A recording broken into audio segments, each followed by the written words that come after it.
Uy, ay, un poquito más. Ah, ay, listo. Buenas tardes, Sevilla. Seguimos un rato más hablando de la palabra de Dios, de las verdades de la palabra de Dios, del Evangelio del Señor Jesucristo.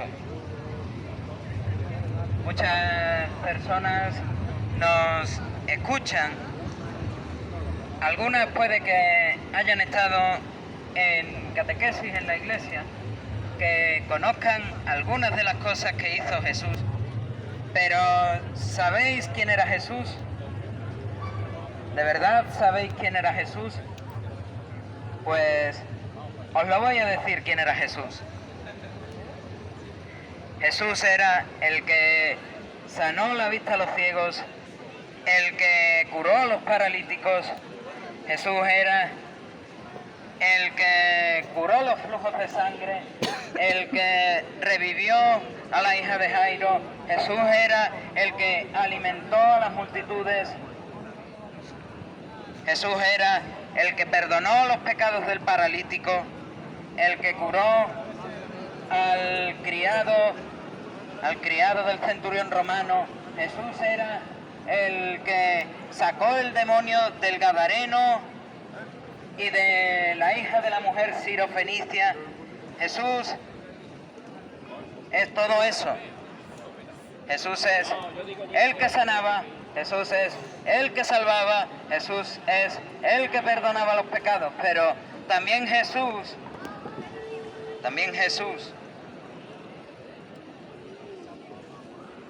era también aquel que fue y condenaba a los religiosos de su época. Jesús era el que dio no uno ni dos, tres parábolas en el Evangelio de Mateo, condenando la religión judía, condenando a los fariseos, condenando sus falsas enseñanzas, condenando cómo ellos ponían más mandamientos sobre la ley, condenando, sacando a latigazos a los cambistas del templo. Ese era Jesús también.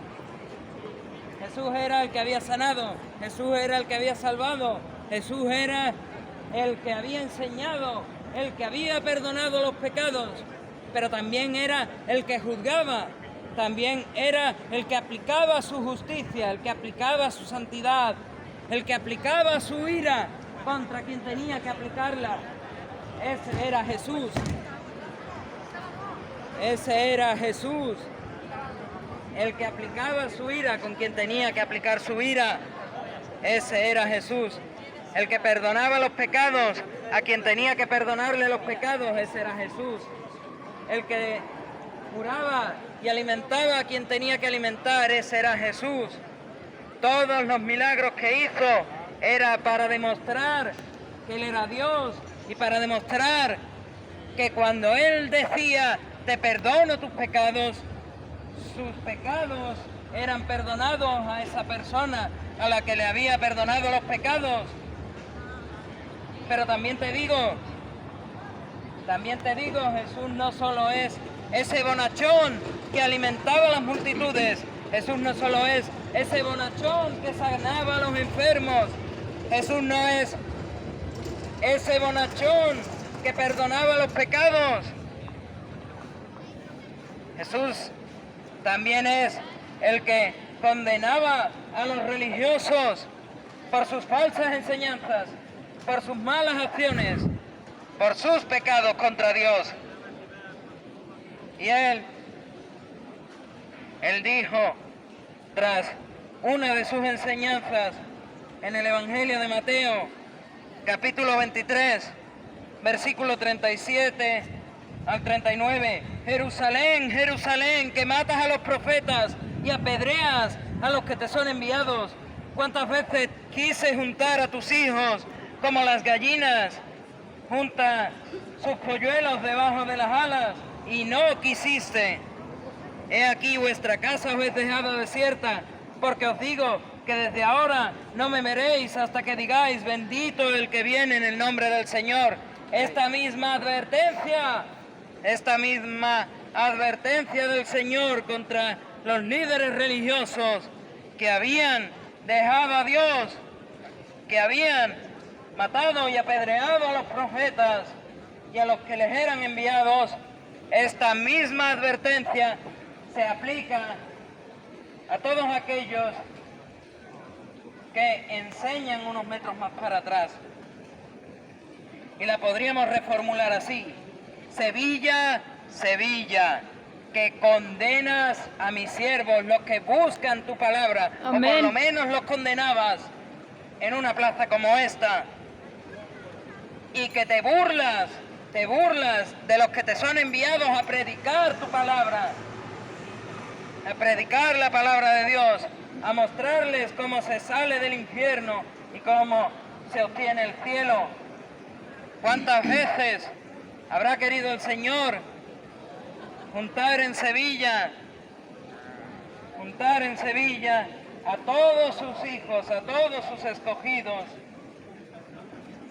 como la gallina junta sus polluelos debajo de las alas? Lo hizo, pero ahora ya no quieren.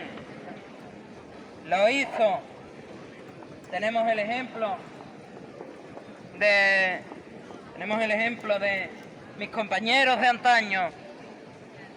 Los que seáis más mayores los recordaréis como allí en Plaza Nueva hacían lo mismo que venimos a hacer ahora: hablar de la palabra de Dios, hablar de la verdad de las Escrituras, pero ahora no quieren. Ahora pocos son los que quieren juntarse, pocos son los que quieren volverse a Dios, muchos menos los que quieren aprender de su palabra. ¿Y qué te dice Dios, Sevilla? ¿Qué te dice Dios? He aquí que Sevilla, vuestra casa, os es dejada desierta, os es dejada desolada. Pablo. Todo el mundo sabe, todos y cada uno sabemos cuán difícil es encontrar una iglesia totalmente llena, una iglesia católica totalmente llena. Porque he aquí vuestra casa os es dejada desierta. Sevilla, la que promulgó el dogma de la Asunción. Ahora vuestras iglesias están más desiertas que llenas, más vacías que llenas. Ya. Porque lo que Dios te dice, Sevilla, lo que Dios te dice es: no vais a ver a Dios, no vais a ver a Dios hasta que toda Sevilla una diga, bendito el que viene en el nombre del Señor, bendito el nombre del Señor. Jesús dijo también en Mateo capítulo 9, en el llamamiento de un publicano de nombre Mateo, dijo, al oír esto Jesús dijo: los sanos no tienen necesidad de médico, sino los enfermos. Id pues y aprended lo que significa misericordia quiero y no sacrificio. Esto está en la profecía de Oseas capítulo 6, versículo 6. Dice Jesús: porque no he venido a llamar a justos, sino a pecadores al arrepentimiento. Y lo voy a reformular: los que se creen buenos, los que se creen justos, los que creen que sus buenas acciones bastan, no tienen necesidad de escuchar el mensaje de la palabra de Dios, no tienen necesidad de volverse a Dios, porque no lo van a querer, y Dios no se les va a aparecer propicio, Dios no se les va a aparecer como Salvador hasta que no digan, bendito, bendito el que viene en el nombre del Señor. Los que se creen justos, los que se creen buenos, los que creen que sus obras son suficientes, no tienen necesidad de que se les predique el Evangelio porque no lo quieren. Mas Dios te dice, incluso ahí, ve pues y aprende lo que significa misericordia quiero y no sacrificio. Misericordia frente a mi palabra y no el sacrificio de la hostia. No el sacrificio de la hostia. Dios no quiere ese sacrificio incruento en la misa. Porque por mucho sacrificio incruento que tú hagas en una iglesia católica, tengas el atuendo que tengas, no sirve para nada. Dice el autor de Hebreos, capítulo 10, dice, ¿recordáis a los sacerdotes en el tabernáculo? ¿Recordáis a los sacerdotes en los 2 templos de Jerusalén?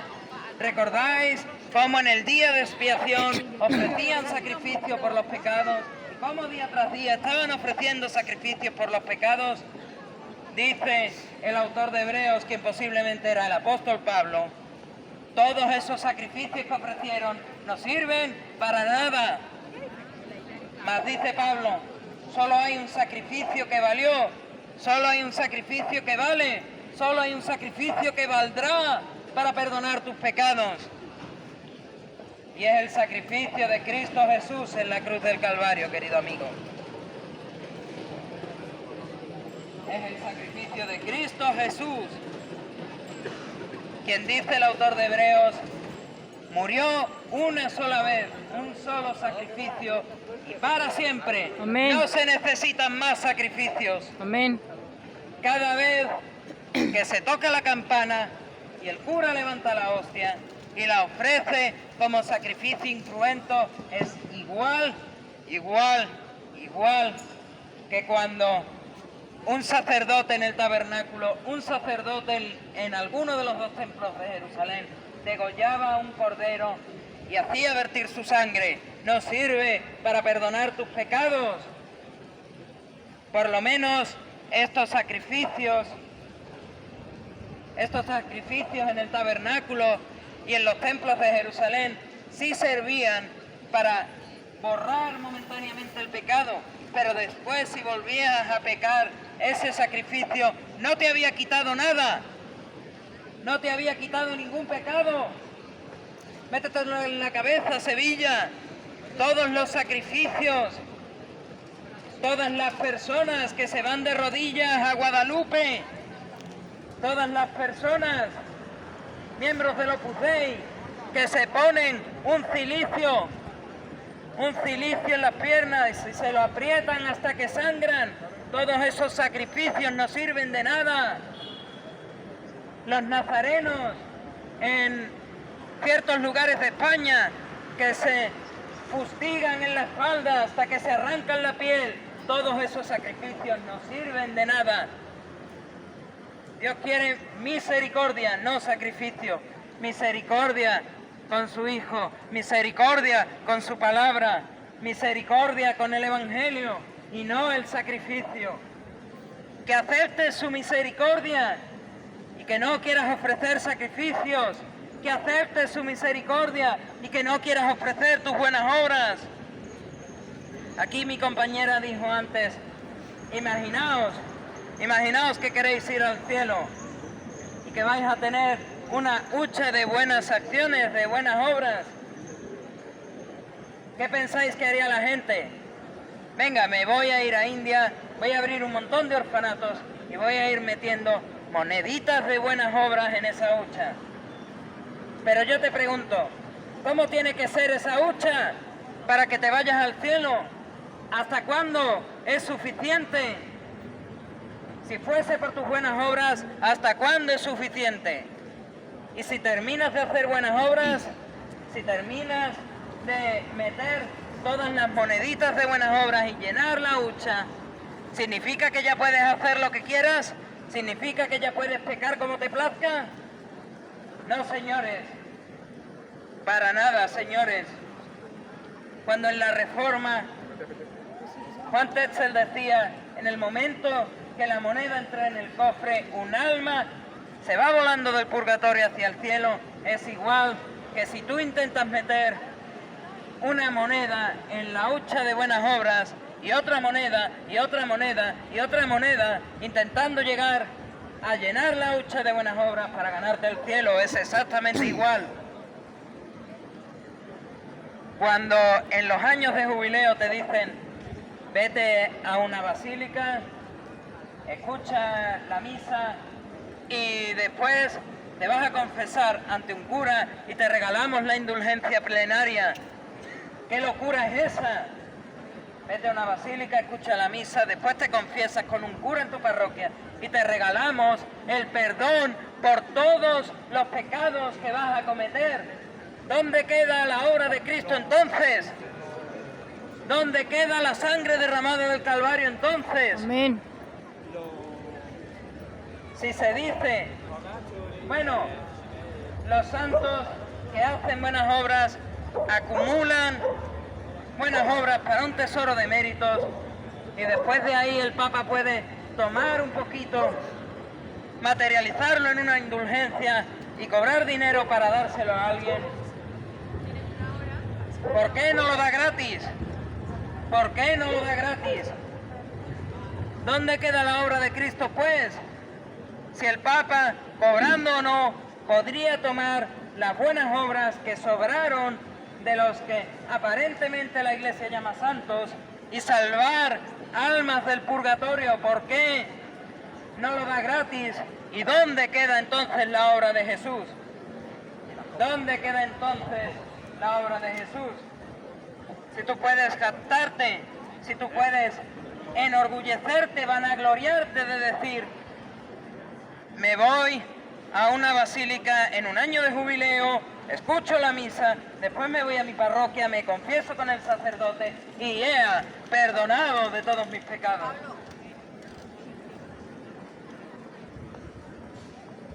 O si tú dices, bueno, voy a mi parroquia, al cura, le pido una indulgencia, le dejo todo mi testamento, todo mi testamento, y después me da una indulgencia plenaria y al cielo que me voy. ¿Dónde queda entonces la obra de Cristo? ¿Dónde queda entonces? ¿Queda invalidada? ¿De verdad queda invalidada? ¿Dónde quedará entonces el único sacrificio para el cual Dios dice, lo acepto, lo acepto? ¿Dónde queda ese único sacrificio? Si te puedes ganar la salvación, si puedes llenar tu hucha de buenas obras o comprar las buenas obras de otro, ¿dónde queda el sacrificio de Jesús en la cruz del Calvario? Déjame decirte, querido amigo, ¿dónde queda? Se queda en el cielo mientras tú estás sufriendo las llamas del tormento, del castigo del infierno, creyendo que sinceramente podías comprar tu salvación.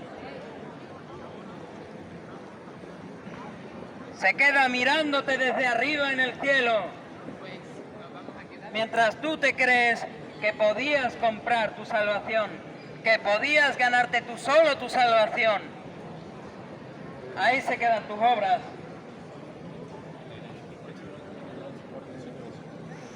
Dijo Pablo a los romanos,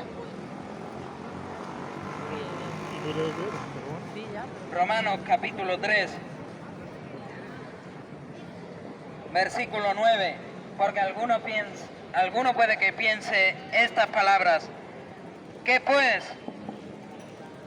¿Soy yo? ¿Son mis compañeros, mis compañeras mejores que todos ustedes? En ninguna manera, de ninguna manera. Pues si nos habéis escuchado, ya hemos acusado a testigos de Jehová, a mormones, a católicos, a causa de sus pecados, puesto que todos están bajo pecado, igual que lo estábamos nosotros, como está escrito, No hay justo ni aun uno, no hay quien entienda, no hay quien busque a Dios. Todos se desviaron, a una se hicieron inútiles. No hay quien haga lo bueno, no hay ni siquiera uno. Sepulcro abierto es su garganta, con su lengua engañan. Venenos de áspides hay debajo de sus labios. Su boca está llena de maldición y de amargura. Sus pies se apresuran para derramar sangre. Quebranto y desventura hay en sus caminos, y no conocieron el camino de paz. No hay temor de Dios delante de sus ojos. Más que dice Pablo, hay un pero. Hay un pero. Dice, pero sabemos que todo lo que la ley dice, lo dice a los que están bajo la ley, para que toda boca se cierre y todo el mundo quede bajo el juicio de Dios, ya que por las obras de la ley ningún ser humano será justificado delante de él, porque por medio de la ley es el conocimiento del pecado. ¿Qué es lo que está diciendo Pablo? ¿Qué es lo que te está diciendo Pablo? ¿Te quieres ganar el cielo por tus buenas obras? ¿Quieres comprar tu salvación? Si es así, sigues bajo la ley. Sigues totalmente bajo la ley. Y Dios te está diciendo, cállate el hocico, cierra el pico, cállate la boca. Todavía estás condenado bajo pecado. No hay ninguna manera de que te puedas ganar el cielo por tus buenas obras. Amén. Él dijo en Ezequiel capítulo 18, Él dijo, ¿quieres ganarte el cielo por tus buenas obras? Está bien. Si has pecado, arrepiéntete de tus pecados. Y justo en ese mismo instante que te has arrepentido de tus pecados de manera genuina, no puedes volver a fallar a la ley, ni una sola vez. Jesús también te dice, ¿quieres ganarte el cielo por buenas obras? Está bien, vive la vida que yo viví. Vive esa vida de perfección que yo viví. ¿Crees que puedes hacerlo? Sería un completo estúpido, un completo necio, si te reto a que lo intentes. Porque la palabra de Dios es clara al decir, nadie se puede ganar el cielo por sus buenas obras. Nadie puede comprar su propia salvación con dinero. Eso es totalmente imposible. Y para muestra un botón, en Hechos de los Apóstoles hay una historia en Samaria de un charlatán, de un mago llamado Simón, que ofrecía sanaciones milagrosas. Hay una mujer a la que este tal Simón no era capaz de sanar. Pasa por allí un discípulo de los apóstoles, un discípulo de Jesús llamado Felipe, un evangelista. Va a donde estaba Simón intentando sanar a la mujer y le dice, en el nombre de Jesús, sé sana. La mujer en aquel momento fue sana, volvió a la vida. Más adelante ve como muchos samaritanos son bautizados, como muchos obtienen el mismo poder que tenía Felipe, que tenían los apóstoles, de curar a los enfermos, de sanar a los enfermos. Y a este señor Felipe, a este señor Simón no se le ocurre otra cosa que decir, bueno, si le doy una cantidad de dinero, voy a conseguir el mismo don que tiene él. Voy a conseguir este don de sanidad. Voy a poder sanar a mucha gente. Pero óyeme bien, lo que este Simón el mago quería no era la sanación de las personas. Lo que este Simón el mago buscaba y buscó hacer con esta mujer era sacarles el dinero. Voy a invertir parte de mi dinero, voy a obtener el mismo don que tiene Felipe y ahora voy a anunciarme como un sanador milagroso que puede sanar a tantas personas como quiera y voy a cobrarles barbaridades. ¿Qué le pasó a este Simón? Pedro, el apóstol Pedro y el apóstol Juan lo reprendieron. diciéndole, si no te arrepientes de haber intentado comprar al Espíritu Santo, ahora mismo vas a caer en el suelo muerto. Muerto, muerto, muerto. Cuenta la historia que al final Simón se arrepintió y este pecado de intentar comprar el Espíritu Santo le fue perdonado. Pero, ¿y a ti? ¿Te dará tiempo a arrepentirte?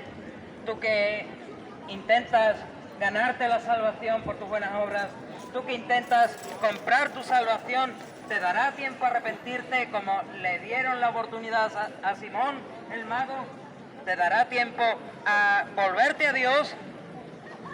Porque es lo que Jesús desea de ti, arrepentimiento genuino de pecado, y que te vuelvas a Dios, que te vuelvas a Dios en completa sumisión, humillación, adoración,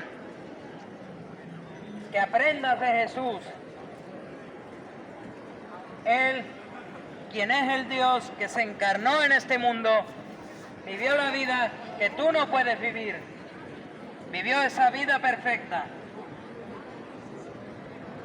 Sí que es cierto que, como decía antes, sanó a mucha gente, salvó a mucha gente, quitó los demonios de muchos otros, perdonó los pecados de algunos, alimentó a otros tantos, pero también es el que trajo juicio sobre los religiosos de su época y se granjeó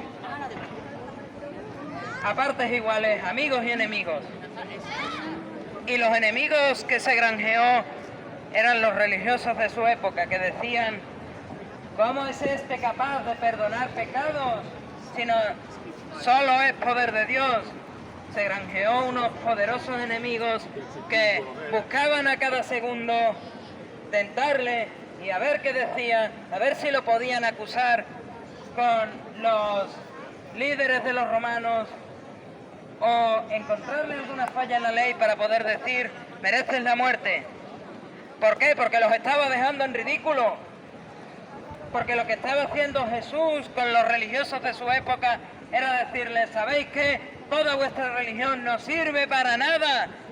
Lo único que Dios quería no eran los sacrificios, ni los del templo, ni los de la Eucaristía. Lo único que Dios quería era que aceptaseis su misericordia, que aceptaseis su gracia. Estamos en tiempo de gracia. Acepta a Jesús como tu Señor y único Salvador. Este Jesús que se granjeó poderosos enemigos entre los religiosos de su época fue condenado a muerte, como muchos en el pasado han sido condenados a muerte en esta plaza por una de las mismas acusaciones de Jesús: tomar la palabra de Dios y decir blasfemias, herejías, cuando en realidad lo que Jesús hacía era tomar la ley, abrir sus páginas y enseñarle a los religiosos de su época lo que la ley verdaderamente significaba y no lo que ellos habían puesto por encima de la ley. Enseñarles, la ley te dice, no adulteres, pero yo te digo, si miras a una mujer o a un hombre con lujuria, ya estás adulterando en tu corazón. Lo que las personas que fueron condenadas en esta plaza decían era, ¿sabéis qué? ¿Sabéis qué? Todo eso de que puedes ofrecer en la misa a Jesús como sacrificio una y otra vez, la palabra de Dios te está diciendo, no, queridos amigos, Cristo solo se sacrificó una vez y no tuvo que hacerlo ni una sola vez más. No puede haber sacrificio incruento, no puede haberlo. ¿Y queréis saber por qué no puede haber? ¿Queréis saber por qué no puede haber sacrificio incruento? ¿Queréis saber por qué no puede haber una presencia física real en la Eucaristía?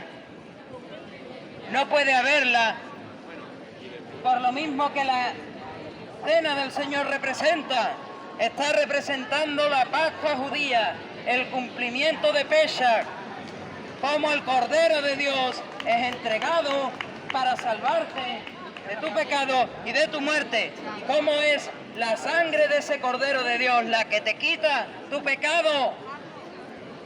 ¿Y queréis saber por qué?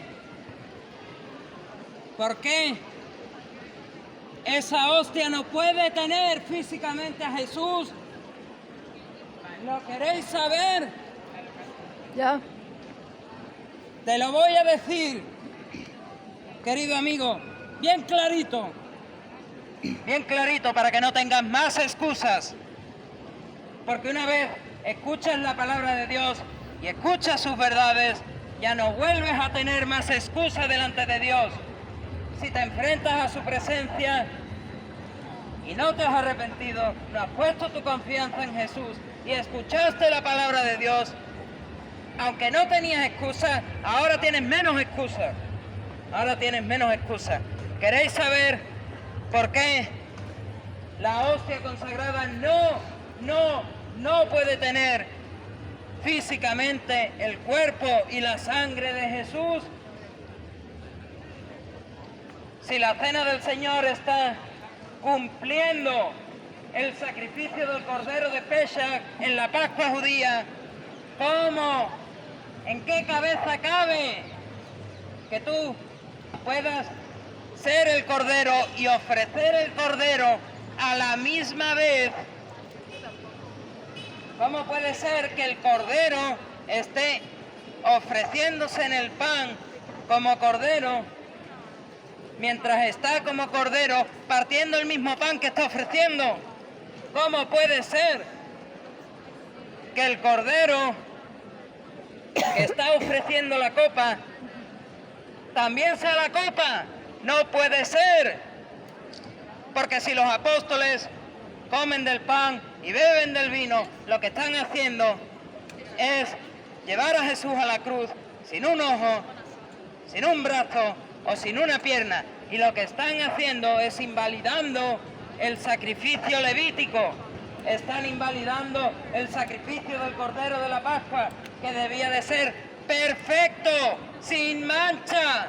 Si ese es el Cordero del Pesach judío, ¿cuánta más perfección tiene que tener el Cordero de Dios que murió en la cruz del Calvario? ¿Cuánta más perfección tiene que tener? ¿Cuánta más? Pues déjame decirte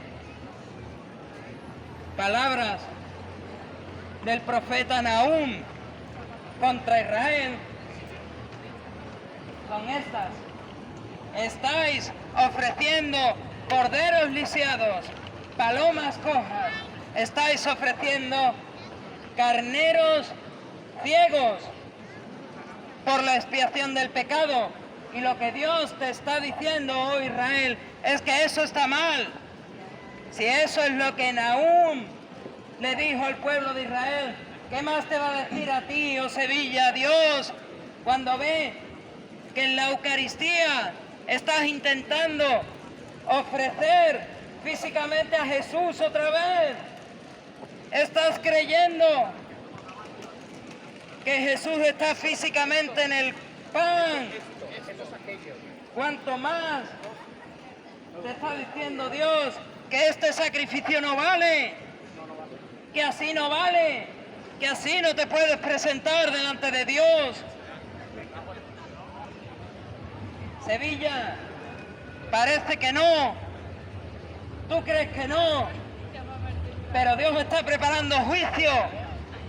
Dios está preparando juicio, y no solo contra el mundo, mucho más contra ciudades como Sevilla, que teniendo la palabra de Dios es la cuna de la idolatría. Amén. Cuna de intentar cargar palos de madera muy bien tallados, pintados, vestidos con los vestidos más lujosos, con el oro más precioso, con las perlas más preciosas. Pero, ¿sabéis qué? Estamos en lugar de carrera oficial. ¿Sabéis qué dice Dios de los ídolos? ¿Lo queréis saber? Dice Dios en el Salmo 115 que todas las imágenes, todas las hermandades que en Semana Santa pasarán por aquí, esas imágenes tienen ojos, pero no ven, tienen orejas, pero no están escuchando vuestras oraciones, tienen boca, mas no pueden hablar, manos tienen, mas no palpan, pies tienen, mas no caminan. Por eso es que las tienen que cargar en hombros, llevarlas en hombros hacia la catedral, porque no son Dios. Por mucho que representes a Jesús, el cachorro no es Jesús. Por mucho que representes a la Virgen María, las tres esperanzas de Sevilla, ninguna es la Virgen María. Por mucho que quieras representar a los dos ladrones de la cruz, a alguno de los centuriones romanos, ninguno de ellos es ni los ladrones de la cruz, ni los centuriones romanos. Por mucho que el Viernes Santo intentes representar a Simón de Cirene ayudando a Jesús en su tercera caída, ese no es Simón de Cirene. Simón de Cirene ya está muerto, la Virgen María ya está muerta, el centurión romano ya está muerto. Deja a los muertos estar muertos. Solo tienes que volverte al único que no está en tantos y tantos ídolos, en tantas y tantas imágenes de talla, al único que te puede salvar de cualquiera de tus pecados. En el caso de Sevilla, esa tan grave idolatría, solo tienes que volverte a Él, pidiendo su misericordia, desechando los sacrificios, desechando tus buenas obras. ¿Quién más te tiene que decir lo que Dios te dice? ¿Qué más palabras Dios te tiene que decir? Si el que creéis que es el primer papa, el apóstol Pedro, te dice en Hechos de los Apóstoles, capítulo 3, versículo 19, él dice a una multitud, y te lo está diciendo a ti también, querido amigo, arrepentíos y convertíos para que sean borrados vuestros pecados. ¿Quieres a alguien que tenga más autoridad que el apóstol Pedro? ¿Qué te parece Jesús? ¿Qué es lo que dice Jesús? El Evangelio de Marcos, capítulo 1, versículos 14 y 15.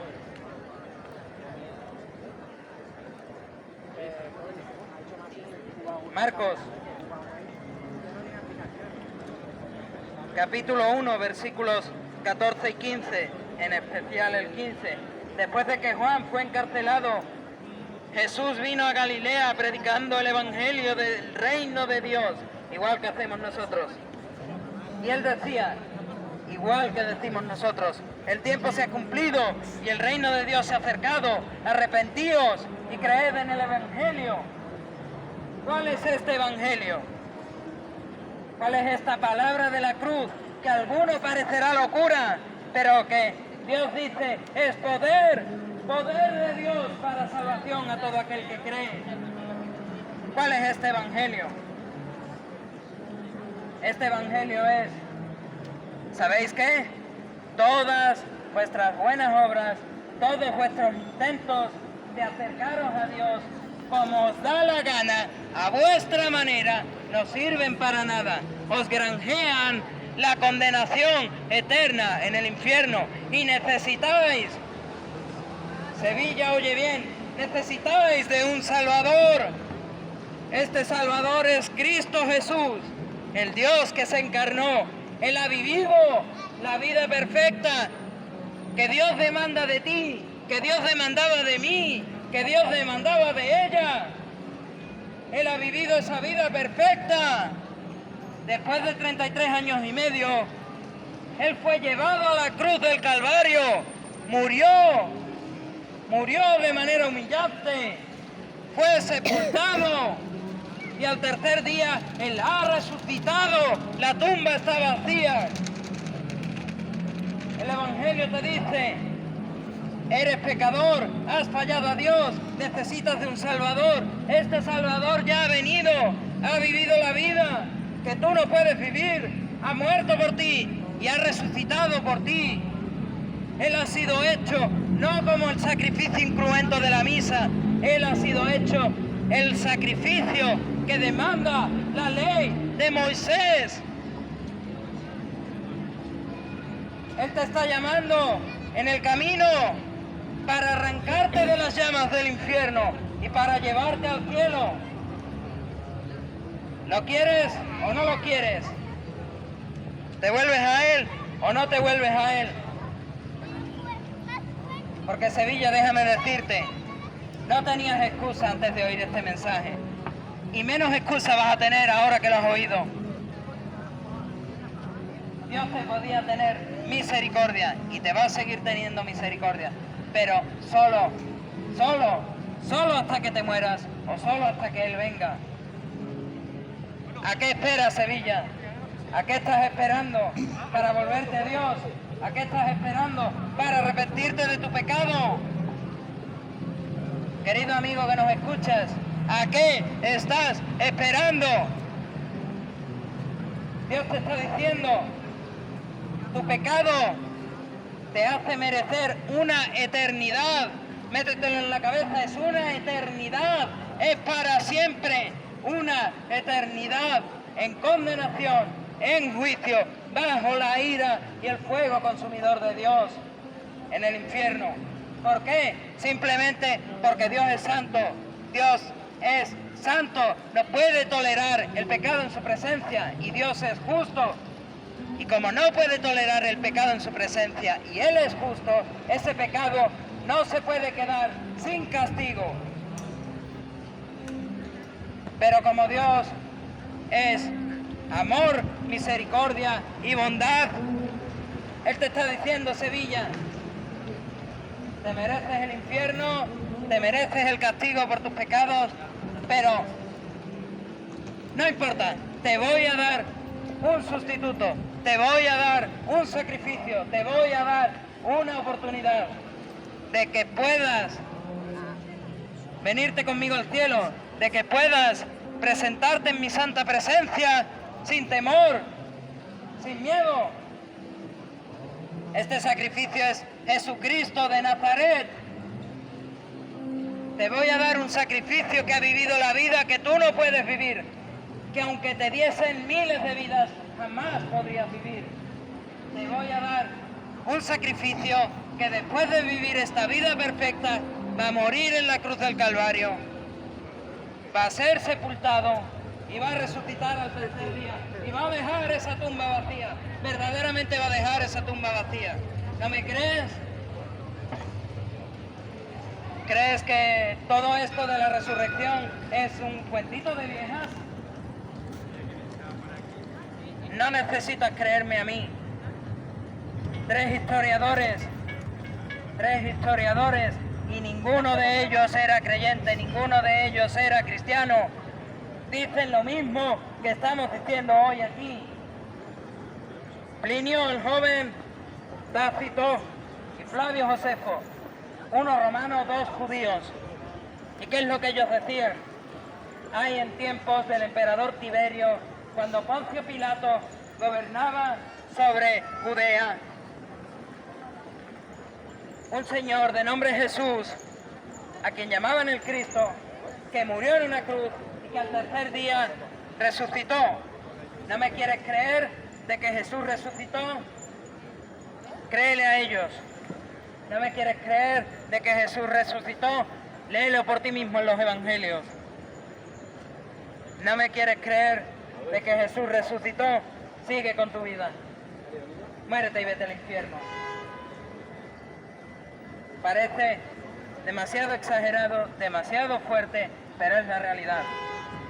¿No quieres? No lo has visto. Tú no has visto la cruz del Calvario y Jesús allí colgado, con clavos romanos así de grandes en los pies y en las manos. ¿No has visto la lanzada? ¿No has visto la corona de espinas?